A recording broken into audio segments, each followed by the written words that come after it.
सभी धम्म मित्रों को बहुत बहुत साधुवाद, नमो बुद्धाय। हम भारत के लोग एक ऐसे दौर से गुजर रहे हैं जहां समाज अपनी बीमारी को लेकर, अपनी समस्याओं को लेकर, अपने दुखों को लेकर बहुत चिंतित है, परेशान है। इस परेशानी के मुक्ति के लिए या इस परेशानी से बाहर निकलने के लिए उसने बहुत सारे चीज़ें खोज निकाली, पर सारी खोजें उसकी निष्फल, असफल होती जा रही हैं। वो बहुत सारे बाबाओं के पास भी जा रहा है, धार्मिक ग्रंथों का भी पाठ कर रहा है, तीर्थ यात्राएं भी कर रहा है। खासतौर पे उसने अपनी बीमारी से मुक्ति के लिए जो साधन चुना है उसका नाम है धर्म। और उस धर्म को पूरा कराने वाला, उस विधि को पूरा कराने वाला, उस विधि का, उस धर्म का वो है एजेंट। वो कोई भी धर्म गुरु हो सकता है। यहां तक कि अगर बौद्ध धर्म में की मैं बात करूं तो बौद्ध भिक्षु भी हो सकता है। पर यह खोज आज से 2500 वर्ष पहले संसार को तथागत बुद्ध ने दी। उन्होंने पाया कि संसार में दुख है, दुख का कारण है, दुख निवारण है और दुख का मार्ग है। यानी उन्होंने दुख को भी समझा, दुख के कारण को भी समझा, दुख के कारण के निवारण को भी समझा और दुख के निवारण के मार्ग को भी बताया। 2500 वर्ष पहले बुद्ध ने बता दिया। जब ये 2500 वर्ष पहले इस दुख से मुक्ति का जो मार्ग निकल के आया तो बुद्ध ने निकाला आपका अपना कर्म, आपका अपना चरित्र, आपके अपने व्यवहार। और ये व्यवहार मानसिक स्तर पे भी होते हैं, ये वाचक स्तर पे भी होते हैं और कायिक स्तर पे भी होते हैं। अगर मनुष्य ने अपना मानसिक स्तर नहीं बदला, अपनी सोच नहीं बदली, उसकी बीमारी का इलाज संसार में कोई नहीं कर सकता। मैं आपको भटकने से, आपको बर्बाद होने से बचाने का वो माध्यम जो बुद्ध ने बताया वो बताने की कोशिश कर रहा हूं। अगर आपने अपनी सोच नहीं बदली, अगर आप इस धार्मिक जंजाल से बाहर नहीं निकले, जिस धार्मिक जंजाल में अंधविश्वास, पाखंड का बोलबाला है, अगर आपने अपने आप को उस पाखंड के चक्रव्यूह से बाहर नहीं निकाला तो आपकी बीमारी का संसार में कोई इलाज नहीं है। आपको खुद सेल्फ डिपेंडेंट होना पड़ेगा। तो पहले तो अपनी सोच बदल दीजिए। अगर आपकी सोच बदल जाए तो कहा जाता है मनोविज्ञान के अनुसार कि अगर हमने अपनी मन की सोच को बदल दिया तो 70% बीमारी, 70% रोग हमारे शरीर से निकल जाते हैं। पर आप सोच नहीं बदलना चाहते।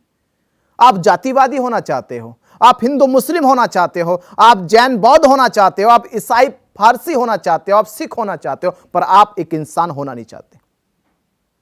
अगर आपने अपनी सोच बदल दी, अपने मन के विकारों को बदल दिया, अच्छे विचार लेकर आ गए, लोगों के साथ करुणा और मैत्री और समता का भाव लेकर आ गए, तो आपके शरीर की 70% बीमारी खत्म हो जाएगी। इसमें देखो, ना तो कोई दवा लगी, ना कोई जादू लगा, ना कोई त्रित्व करा, ना कोई व्रत करा। आसानी सा, सिंपल सा तरीका, सोच बदलो, इलाज पाओ। दूसरा, वाणी, क्रोध की वाणी छोड़ दो, बदले की भावना छोड़ दो, कटु वचन बोलना छोड़ दो, आलोचना करना छोड़ दो, निंदा करना छोड़ दो, किसी की बुराई करना छोड़ दो, किसी के साथ बगावत करना छोड़ दो। तुम प्रेम की भाषा बोलो, तुम सच की भाषा बोलो, तुम सत्य की भाषा बोलो, तुम मैत्री की भाषा बोलो।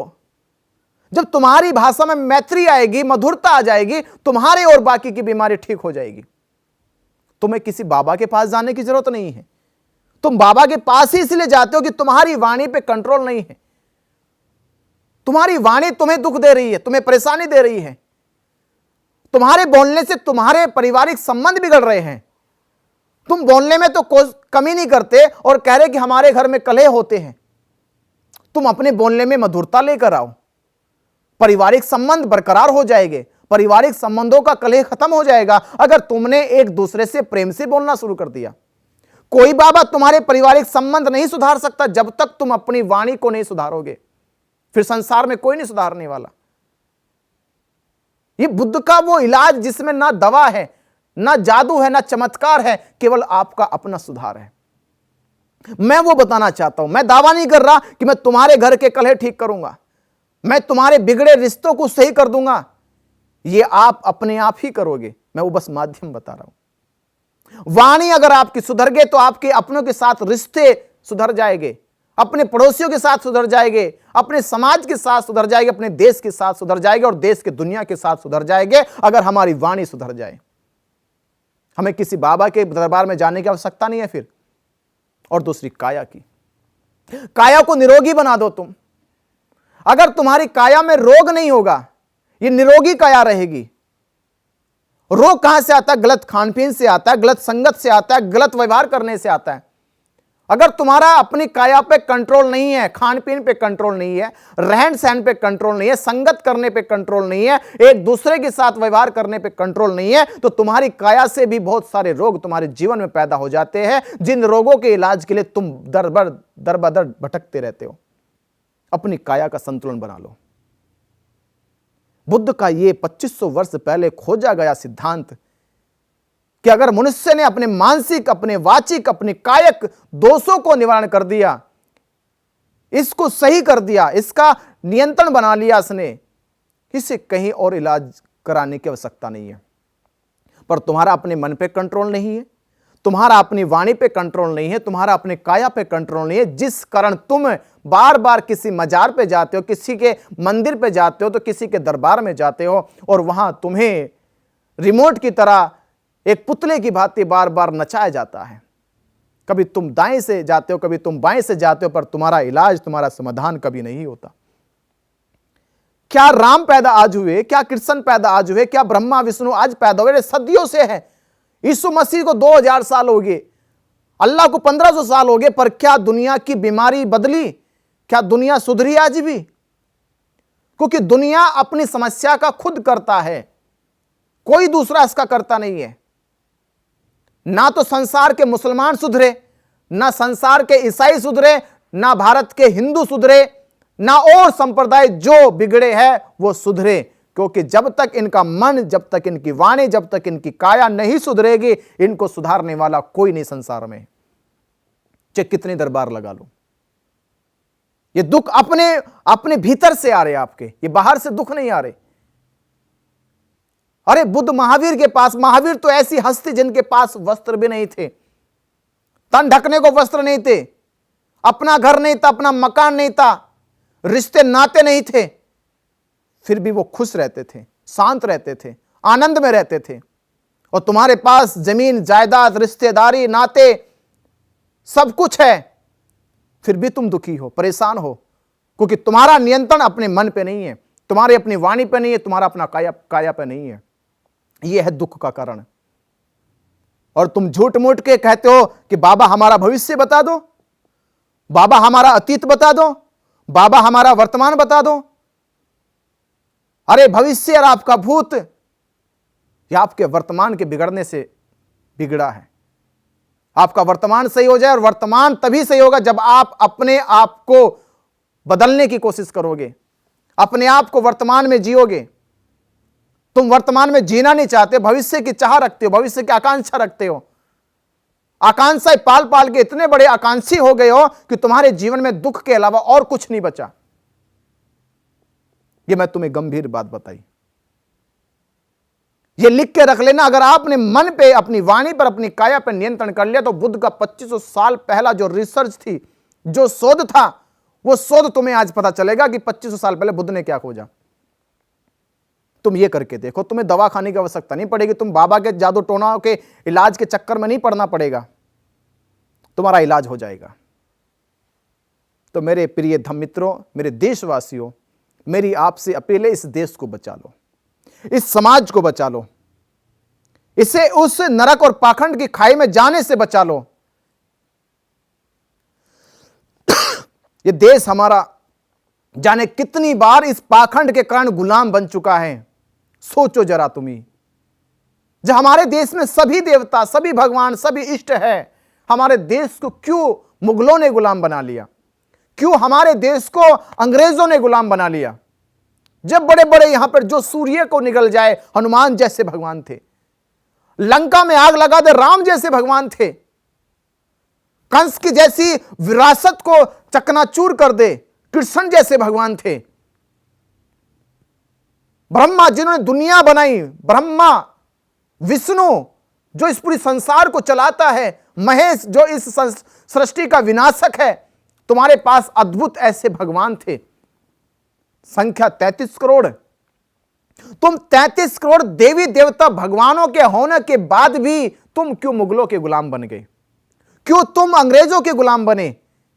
तुम्हें झांकना होगा अपने भीतर और बाहर निकलना चाहिए कि मैं गुलाम बना तो क्यों बना? इसलिए नहीं कि अंग्रेजों के पास ताकत थी, इसलिए नहीं कि मुगलों के पास ताकत थी, तुम इसलिए बने कि तुम्हारे पास पाखंड अंधविश्वास था। तुम इसलिए गुलाम बने कि तुमने अपनी ताकत को जाना नहीं, तुमने अपने भीतर की अनंत काल की ऊर्जा को नहीं जाना, तुमने अनंत ताकत को अपने भीतर नहीं देखा, इसलिए तुम गुलाम बन गए। क्योंकि तुम तो पत्थरों में ताकत ढूंढते हो, तुम तो मूर्तियों में ताकत ढूंढते हो, तुम तो जानवरों को भगवान बना लेते हो। तो जो जानवरों का नेतृत्व स्वीकार करे उसको इंसान तो गुलाम बना ही लेगा। ये आपको अपने भीतर देखना होगा कि अगर इतने देवता चमत्कारी थे तो हमारा देश गुलाम क्यों बना, ये समाज गुलाम क्यों बना? तो जो उन मुगलों से नहीं लड़ पाए भगवान, जो उन अंग्रेजों से नहीं लड़ पाए, वो तुम्हारी बीमारी से क्या खाक लड़ेंगे? तुम आज भी अपनी बीमारी के खुद ही करता हो, बीमारी भी तुम ही दूर करोगे और बीमारी भी तुम ही पैदा करते हो। मेरा आपसे बस यही संदेश है कि मेरे धम्म मित्रों, अपने समाज को, अपने देश को बचा लो और बचाने का बस आप ही एक माध्यम हो, दूसरा कोई माध्यम संसार में नहीं है। इन्हीं बातों के साथ आपका बहुत बहुत धन्यवाद। साधु।